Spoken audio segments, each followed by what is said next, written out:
I'm Luna, and I'm going to be presenting a case study about the Walkerton E.coli outbreak with my group, Noor, Mackenzie, Yahya, and Piyush. The problem. Back in May 2000, the importance of water safety got highlighted because of an outbreak that happened in a place where water safety could be trusted. People in Walkerton began to fall ill one day, cramps in their stomach, diarrhea, and vomiting. It appeared to be sudden, severe disease that the medical community was unable to explain. Over 2,000 people in Walkerton contracted this terrible illness as a result, and 7 people unfortunately passed away. About the ethical issues. The first one on the list is the public health and safety. The threat to public health and safety was the most urgent ethical issue. The community's health and well-being were directly being impacted by the lack of safe drinking water, which resulted in disease. So obviously questions regarding responsibility and the public's right to care were raised as a result of a poor handling of the water supply.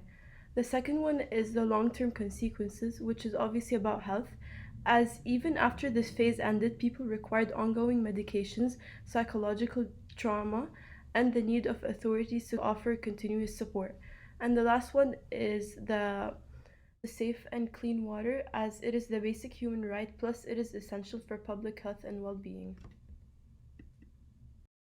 Stan Coble was the manager of the Public Utilities Commission. He was directly responsible for the day-to-day operation. Why do we blame him? His improper disinfection of the water supply allowed the dangerous E. coli bacteria to enter the town's water. He was in contact with the health authorities as a manager. He oversaw the whole issue. Who is responsible? First is the local water authorities, the administration, operators, and employees who are in charge of the water treatment and distribution system at Walkerton's local water authorities bear the primary blame for the epidemic. The system's improper operation and the maintenance, lack of monitoring, and slow response to water quality issue all contributed significantly to the contamination. Next is the provincial government. The Ontario provincial government is accountable for overseeing the province's water quality standards and the law.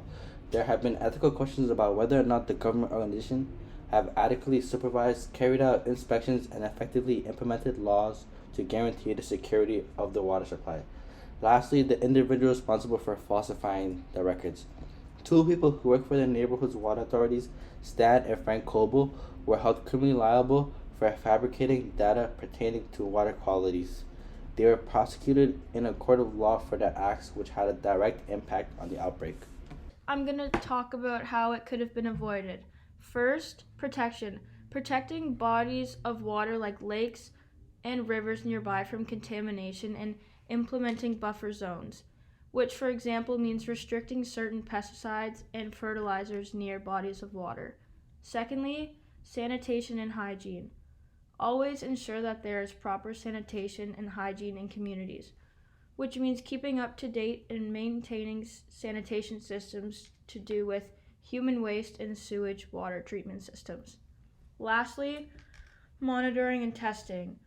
This would make sure that the drinking water in a community, well water, or large bodies of water nearby are tested and monitored frequently for harmful bacteria. This would help because if they were testing the water frequently, then they might have caught the E. coli earlier, which would have minimized sickness and death. Me and my group came up with 3 different solutions. The one that we mostly recommend is the first one, to let the public and authorities know.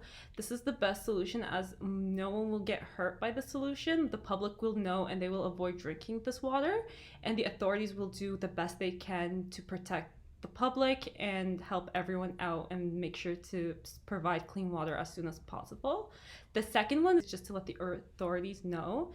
If the authorities know, they will try to fix the problem as soon as they can, which will cause less people to be hurt in the public, and the authorities will make sure to provide clean water as soon as possible.